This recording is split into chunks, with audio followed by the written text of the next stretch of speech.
Polisi. Mambo mawili kwa jeshi la polisi.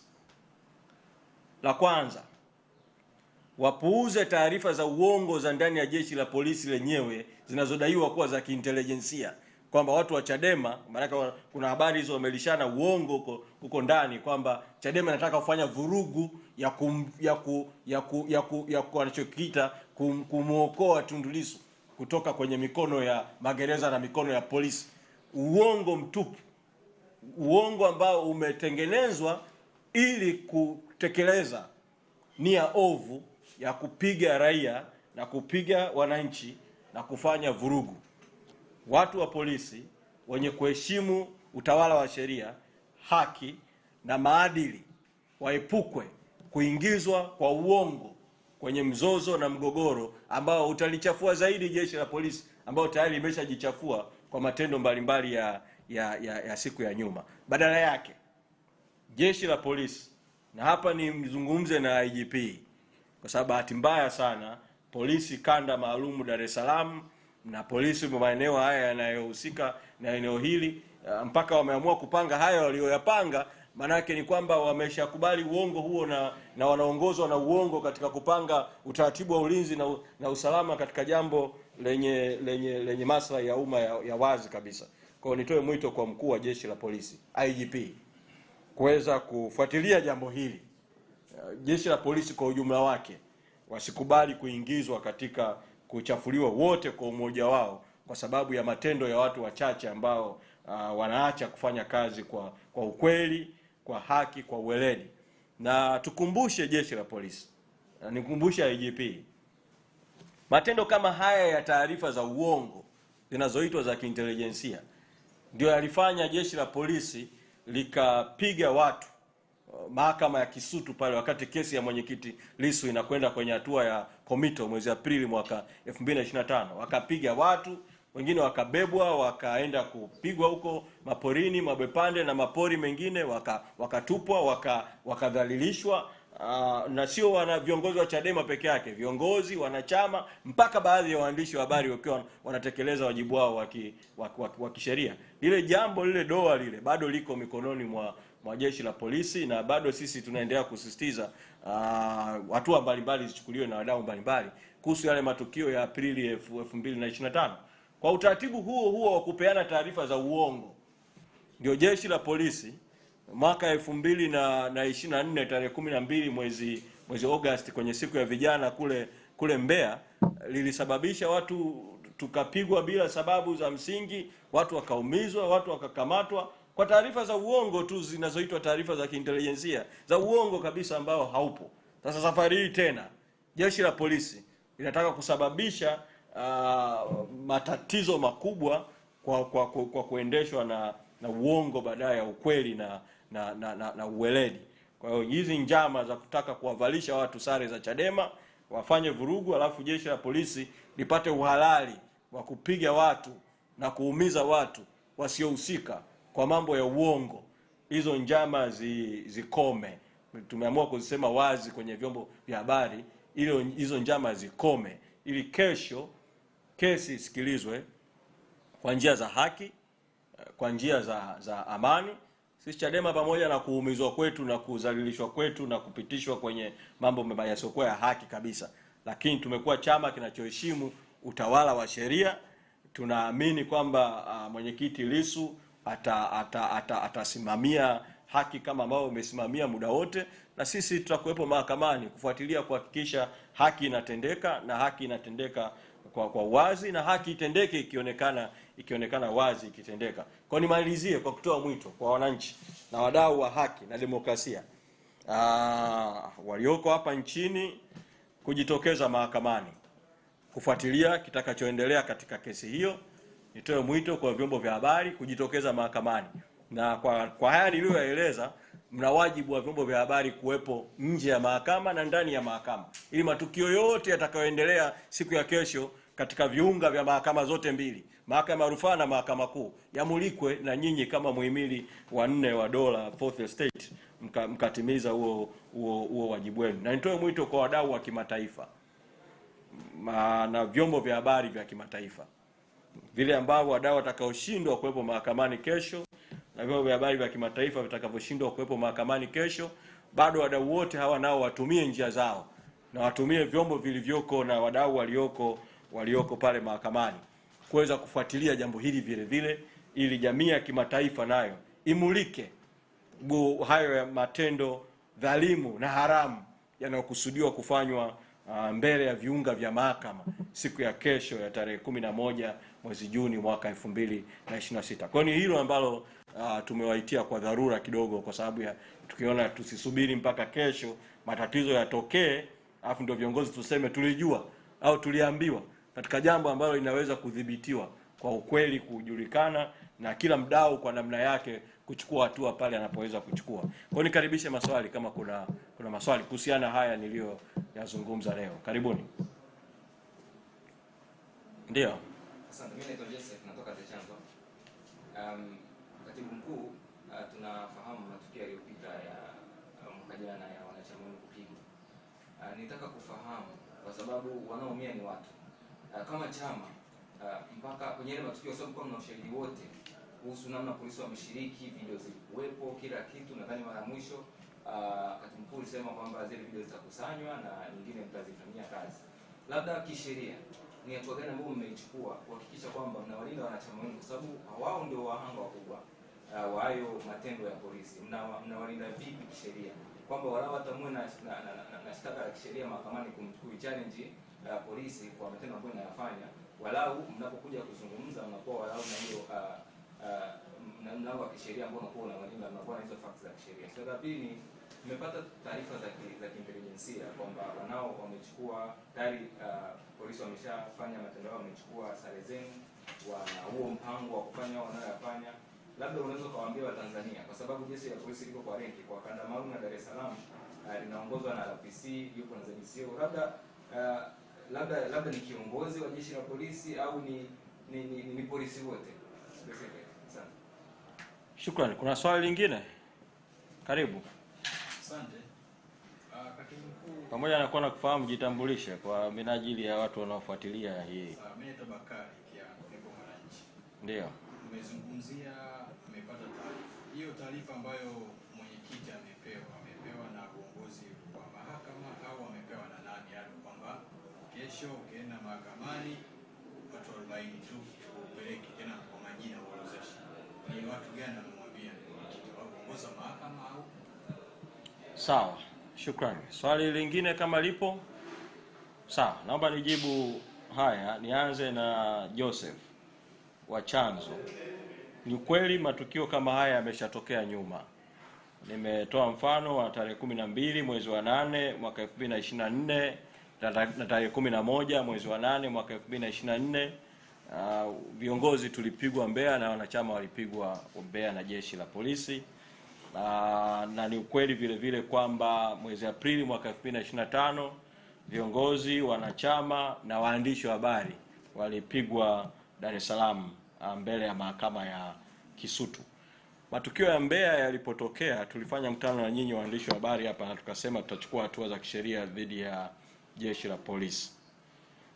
Kitaasisi jukumu lile tulimkabidhi mwenyekiti Tundu Lissu kama vile vile wakili, na alikuwa katika hatua za mwisho sana za kukamilisha ufunguaji wa ile kesi kabla ya kukamatwa. Nakumbuka mimi mwenyewe tu binafsi aliniomba vielelezo vyote nikampatia vya mambo yote yaliyotokea kwa upande wangu, na alichukua kwa upande wa Joseph Mbilinyi Sugu na kwa wengine.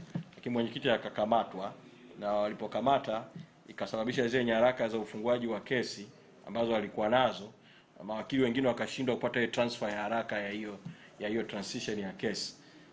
Katibu mkuu nilielekeza wakili mwingine tena kuanza upya mchakato wa hii kesi. Kwa hiyo itachukua muda kwa sababu tu ya hiyo baadhi ya nyaraka kutokuwa mikononi mwa mawakili ambao wanashughulikia sasa. Lakini kuna baadhi ya watu waliopigwa Mbeya walifungua kesi Dodoma. Kwa kuna kesi ambayo ilikuwepo Dodoma kuhusiana na shauri la watu kupigwa Mbeya. Kwa haikupita tu hivyo bila hatua kuchukuliwa. Kwa hiyo ni kesi ya Mbeya. Kwa hiyo nataka kusema tu yale ya Mbeya hayajaisha bado hatua zitaendelea kuchukuliwa. Sasa haya ya Dar es Salaam ya Kisutu, na yenyewe tulisema kwamba tutachukua hatua. Tuliomba wadau mbalimbali wachukue hatua, lakini na sisi tuchukue hatua vile vile. Upande mmoja engage taasisi mbalimbali za kimataifa, zilichukua video zile, zilichukua ule ushahidi, na ni mambo ambayo yanashughulikiwa vile vile kimataifa, na nisingependa katika hatua hii kuingia undani sana juu ya kinachoendelea. Lakini rai ya ujumla ambayo naitoa, sisi Chadema tumekuwa wahanga wa mashambulizi mengi kidogo, kwa kiwango ambacho tumekuwa na kesi nyingi kwa wakati mmoja. Huku kuna kesi ya zuio la chama na mali za chama, huku kuna kesi ya mwenyekiti Lissu, huku kuna kesi za viongozi wamefunguliwa huku na huku tuna kesi dhidi ya msajili wa vyama vya siasa. Sasa kutokana na wingi wa kesi tulizonazo, tunashambuliwa kwa njia nyingi, na tunaitumia mahakama kujilinda kwa njia mbalimbali katika kusimamia na kutetea haki. Mawakili wetu wanazidiwa na mzigo wa mashauri vile vile katika kushughulikia yote kwa wakati mmoja. Kwa nitoe mwito wa wazi vile vile kwa mawakili mbalimbali, kama kutakuwa na mtu atakuwa na interest ya kusaidia kesi ya Mbeya pro bono, tutamshukuru ajitokeze. Kama kuna mtu atakuwa anataka kusaidia kesi ya watu waliopigwa Dar es Salaam Kisutu mbele ya mahakama pro bono, tutashukuru, ili kuwe na usaidizi mwingi zaidi wa kushughulikia mashauri mengi ambayo tunayo. Lakini kwa kutumia timu yetu ya mawakili, kwa kadiri ya mzigo wao unavyopungua, tuta-update vile vile hatua gani tutachukua. Lakini niwaombe sana, hili la majibu yangu juu ya hizi kesi lisiwe habari kuu ya leo, ili tusitengeneze diversion, tukadivert kutoka katika jambo kuu ambalo ni kuhusu ya kesho, yanatakiwa kutokea kesho. Kwa haya ya kihistoria ya Mbeya, ya Kisutu, ya mwaka 2024 na 2025 yasihamishe mjadala juu ya matatizo makubwa ambayo yanaweza kutokea kesho iwapo mahakama, jaji mkuu, jaji kiongozi na wasajili wa mahakama hawataingilia kati, na jeshi la polisi ngazi ya taifa, IGP na timu yake hawataingia kati kuliokoa taifa na mambo yatakayotengenezwa kesho na watumiwa wakuu wakiwa jeshi la polisi. Umeuliza sasa hizi taarifa za kiintelijensia, huu mpango huu ni polisi ngazi ipi? Ni jeshi la polisi lote au ni baadhi?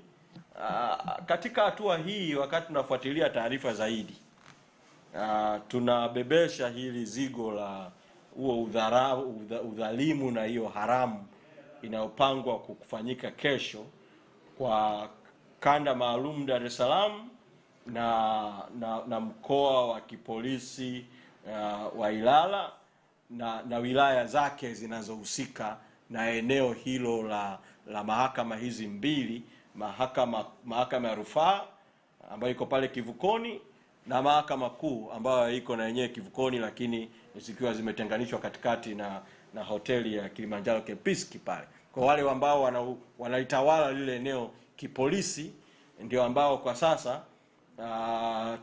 tunawatuhumu kuhusika na njama za, kwanza kuna njama za kutengenezwa kwa vurugu pale, lakini pili kuna njama za polisi kujiandaa kutumia silaha na nguvu kwa kisingizio cha kudhibiti vurugu zilizotengenezwa, lakini target ikiwa ni kushughulikia viongozi na wanachama wa Chadema.